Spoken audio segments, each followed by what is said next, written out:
Ven Espíritu Santo, llena nuestros corazones de tu luz, de tu sabiduría, para interpretar tu palabra, no como palabra humana, sino como palabra de Dios, que es en realidad y que ejerza su acción en nosotros los creyentes. Amén. Tenga la bondad de sentarse, por favor.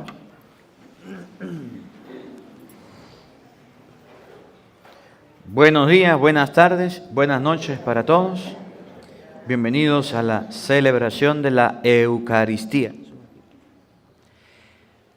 A veces en la vida nosotros retardamos la conversión y a veces no nos da chance para convertirnos.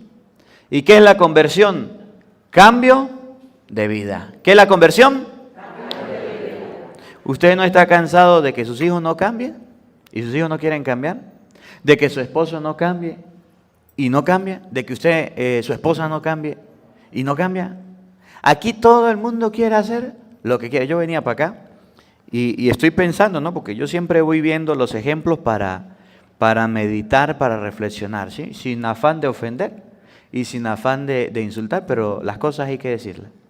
Muchos de ustedes no durmieron, ¿sí o no? Porque tenían una miniteca al lado que hacía bum, bum, bum, bum, bum, bum. Que de aquí se escucha, ¿sí o no? Ay, sí, pa. Yo quería dormir anoche, pero no pude dormir. Sí, yo venía y escucho en una de las casas, para aquel lado, todavía en medios, ¿no es medio se escucha? ¿Sí escuchan? Medio se escucha. Ustedes, qué difícil es cuando uno quiere dormir y no lo deja. Qué difícil, ¿le es difícil o no? Cuando, y hago el paréntesis, porque esto hay que corregirlo. Esto es una comunidad de respeto y de silencio. Si hay personas adultas, se va la autoridad, y si la autoridad no se va, se van los vecinos, se llega, a dormir. Usted no respeta el sueño, punto, le guste o no le guste. Porque cuando uno necesita algo y el otro no quiere porque retrasa la conversión, el cambio. ¿Quién es usted que la noche era para estar haciendo fiesta y no dejar dormir al vecino? Eso es falta de amor hacia el prójimo. El prójimo no se ama así.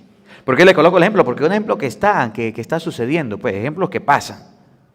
Cuando se retrasa el sueño, cuando se retrasa algo y alguien que lo puede lograr no lo hace, a uno le afecta, a otras personas le afecta. Yo le aseguro que a varios le afectó. Me afectó a mí que no vivo aquí. Me afectó a mí que estoy viendo que hay personas que han de venir a la misa, que se cansan, que hay niños, que hay enfermos. Por toda una noche una persona colocar un sonido. Lo mismo pasa con la conversión. Cuando uno no cambia, cuando uno no mejora, le hace daño a la otra persona. Le afecta a la otra persona. Es más, en el caso de los que son fumadores, sufren más rápido enfermedades respiratorias los que no fuman que los mismos que fuman. Porque le causa daño, porque no quiere procurar el cambio.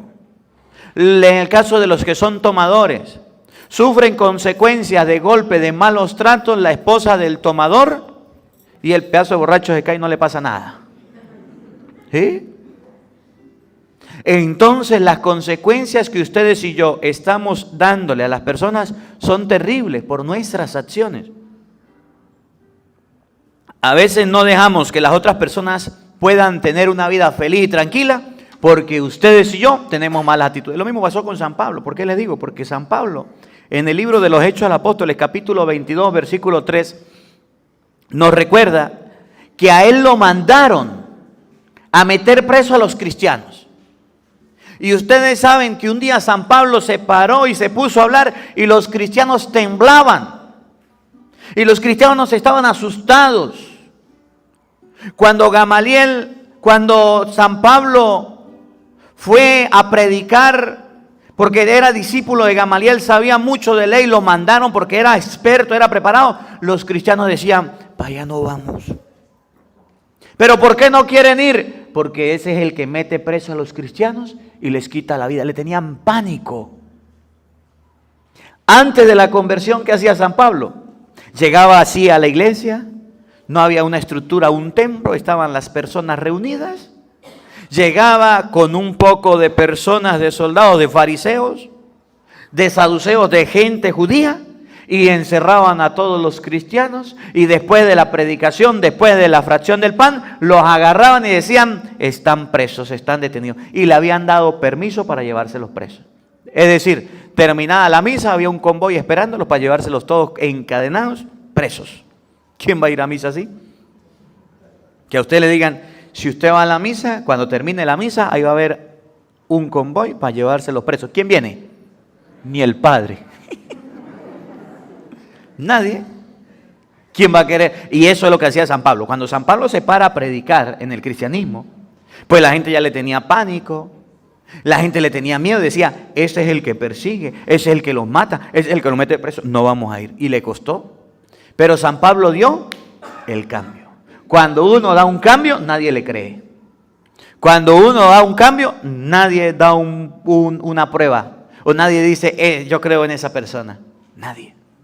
Porque la gente se acostumbra a lo que nosotros somos. Usted no ha visto que cuando el hombre es infiel, en otros lados que son infieles, cuando el hombre es infiel y la mujer le descubre la infidelidad, ¿le cuesta mucho a la mujer confiar en ese hombre? ¿Sí o no? Le cuesta muchísimo decir, este es infiel, me fue infiel, y viene a decir que ahora se convirtió. No le puedo creer. No, y pasa toda la vida la mujer recordándole las infidelidades, aunque haya cambiado. Cuando la mujer es peleona, en otros lados que son peleonas, al hombre le cuesta mucho aceptar y discernir y decir, ya dejó la pelea, ya dejó la pelea. Su esposa, una peleona, aunque ya no pelee, aunque ya haya cambiado. Porque nosotros quedamos en la mente, nos queda en la mente el reflejo, el retrato, la fotografía de lo que la gente fue. Pero la conversión y el cambio no nos cabe en la mente. Miren cómo lo expresa la lectura de los Hechos de los Apóstoles, capítulo 22, versículo 3 y siguiente. Oído al tambor, Hechos 22, 3. Paren la oreja. En aquellos días, Pablo dijo al pueblo, yo soy judío. Yo soy judío. Los judíos no querían a los cristianos. Los judíos, es más, los judíos actualmente, cuando usted va a Israel, tienen una pared grande que llaman el muro. Y tienen como una especie de puerta, digamos esa puerta, cerrada todavía con piedras. Y dicen que cuando el Mesías venga, esa puerta va a ser abierta. ¿Y qué van a estar abriendo esa puerta si está cerrada? Y son unas paredes como de aquí hasta allá, aquella pared de gruesa. ¿Qué van a abrir esas puertas? Y así hay una puerta ya en Israel, grandísima, esperando la venida del Mesías. Ellos no creen en Cristo.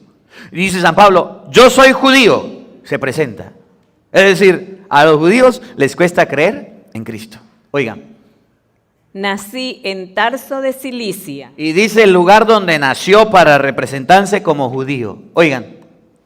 Pero me crié aquí, en Jerusalén. Dice, nací por allá, pero mi crianza, mi aprendizaje fue aquí. Y en Jerusalén le enseña, miren, en Jerusalén el judío tenía algo muy grande que practicaba que hoy día se deja de practicar.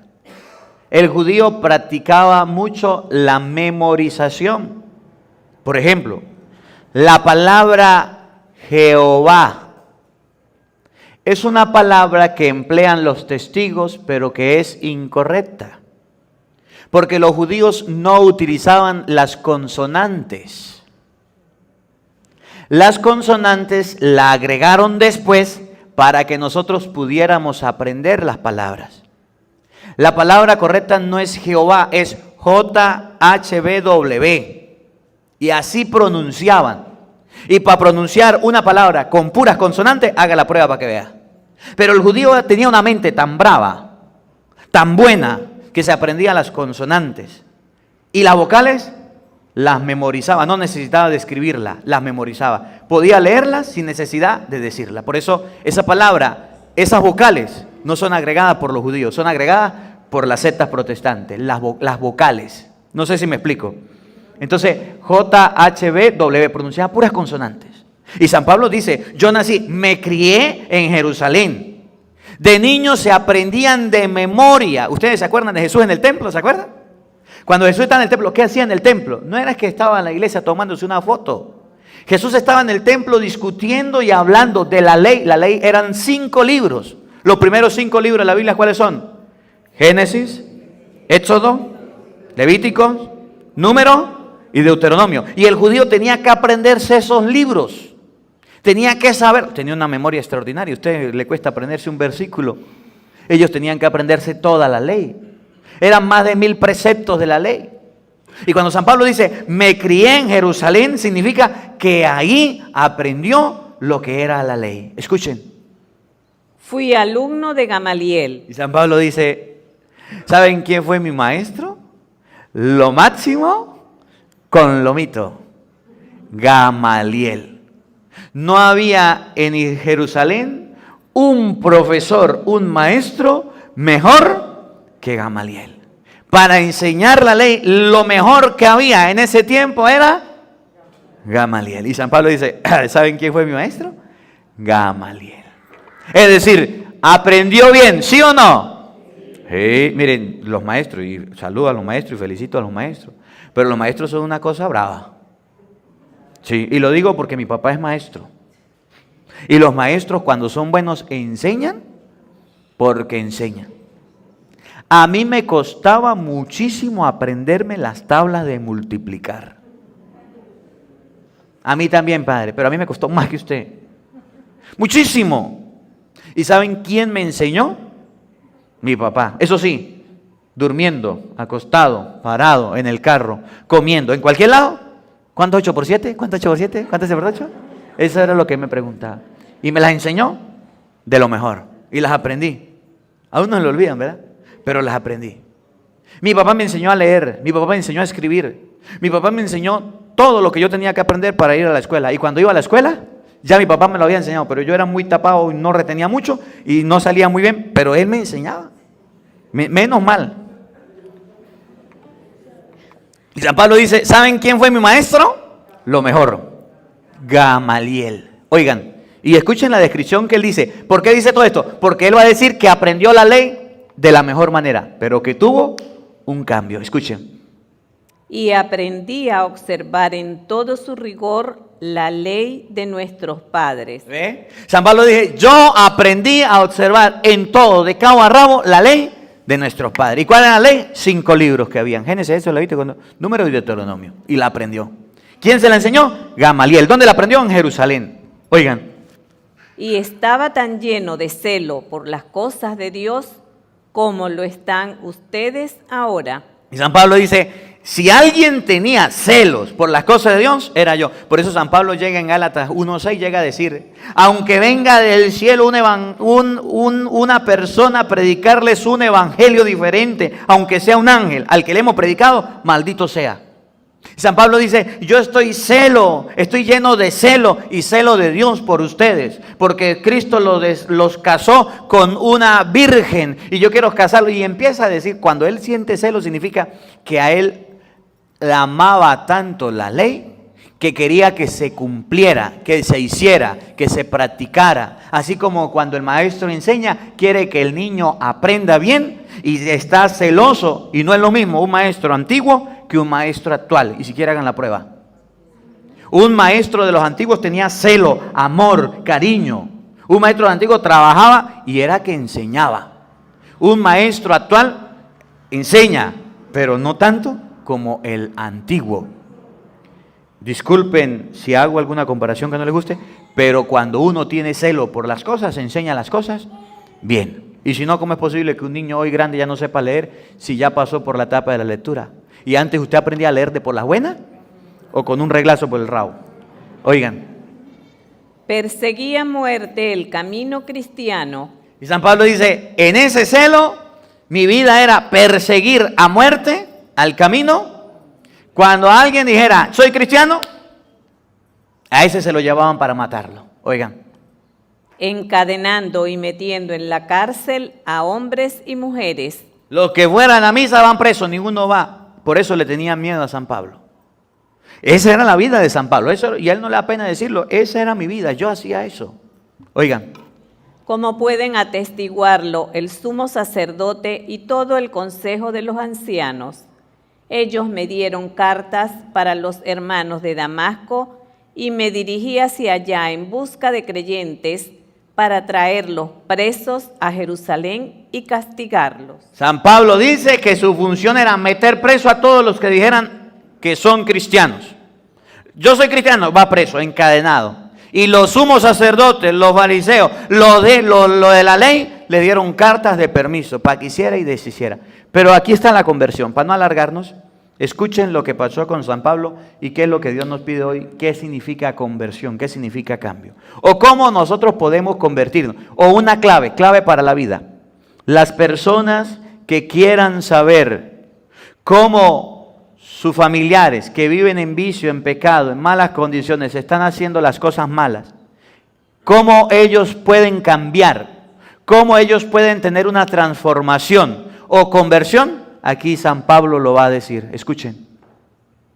Pero en el camino, cerca ya de Damasco, a eso del mediodía, de repente me envolvió una gran luz venida del cielo. Esa luz es Cristo. Oigan.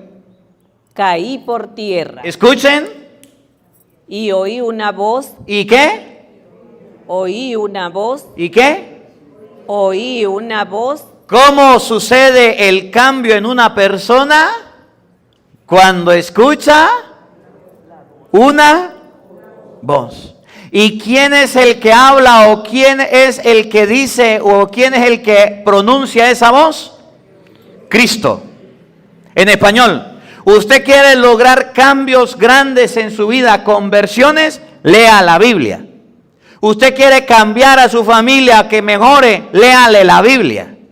Usted quiere que en su familia hayan personas buenas y dejen la maldad, léale la voz, la palabra de Dios. San Pablo se convirtió cuando escuchó la voz. Ustedes y yo podemos escuchar consejos, podemos escuchar palabras, podemos escuchar guías espirituales, psicólogos, psiquiatras, yo no sé qué, adivinos, lo que sea. Pero si no escuchamos a Cristo, nunca vamos a cambiar. La conversión de San Pablo se dio cuando escuchó una voz que me decía: Saulo, Saulo, ¿por qué me persigues? Yo le respondí: Señor, ¿quién eres tú? Él me contestó: Yo soy Jesús de Nazaret, a quien tú persigues. San Pablo perseguía a la iglesia y Cristo salió en defensa de la iglesia. Y dijo a Jesucristo: Yo soy Jesús, a quien tú persigues. Miren, y aquí para terminar, cuando San Pablo se convierte, Jesús no le dice: agarra la Biblia y váyase a predicar. Eso que hacen los protestantes. Cuando San Pablo se convierte, Jesús no le dice: agarre la Biblia, ya te hablé, ya te vino la luz, te vino la unción, vete a predicar. No. Miren, cuando San Pablo se convierte, Jesús le dice: vaya donde están los hermanos, eso se llama iglesia. Vaya donde están reunidos allá en Damasco y anúnciales el evangelio. En español, nadie puede agarrar la Biblia y ponerse a predicar como un enviado de Dios y estar predicando lo correcto. La iglesia es necesario, la congregación es necesario, escúchenlo. Los que me acompañaban vieron la luz, pero no oyeron la voz del que me hablaba. Entonces yo le dije: ¿qué debo hacer, Señor? Agarre la Biblia, póngala bajo el brazo y vaya a predicar. Agarre la Biblia y vaya a evangelizar usted solo. No, miren lo que la voz le dijo. Lo que dicen es que el Señor me habló, el Señor me iluminó. Miren lo que el Señor ilumina, lo que el Señor habla. El Señor me respondió: levántate. El Señor me respondió: levántate y vete a Damasco. Allá te dirán todo lo que tienes que hacer. San Pablo no iba a predicar por su propia cuenta. San Pablo debía primero saber qué era lo que iba a hacer para después ir a predicar. En español, tenía que ir donde estaban los apóstoles, los discípulos, a recibir la enseñanza y después ir a anunciar. Y miren la diferencia entre un cura y un pastor. ¿Cuál es la diferencia entre un cura y un pastor? Que el pastor protestante agarra la Biblia y se pone a predicar y dice: el Señor me iluminó, el Señor me reveló. Así no es, dice San Pablo. ¿Cómo es? Primero hay que ir a aprender lo que va a decir. Por eso un cura estudia 9 años. Aprende lo que va a decir, aprende la Biblia y después sale a predicar. El pastor, para ser pastor, necesita de iluminación. El Señor me iluminó. Así no es. Pablo iba a predicar, vaya a donde está la iglesia, ellos le van a decir qué va a hacer usted y después se va a predicar. Que aprendamos nosotros. Primero, la conversión. Nuestras acciones malas están afectando a la gente que amamos. Vamos a cambiar. Segundo, cuando empecemos a cambiar, nadie nos va a creer. Es más, la gente va a decir: ¿qué va a hablar usted? Si usted era antes un borracho, si usted era antes esto, si usted era un drogómano, si usted era aquello, si usted era... ¿Qué va a estar usted creyendo en los cambios de la gente? No van a creer en tu cambio. Tercero, cuando ustedes y yo nos convertimos, lo vamos a hacer escuchando la palabra de Cristo. Y cuarto, la palabra de Cristo no la podemos predicar de cualquier manera. Primero debemos aprenderla. Y aprenderla en la iglesia. Y después irla a enseñar. Que la palabra de Dios habite en nuestros corazones. Amén.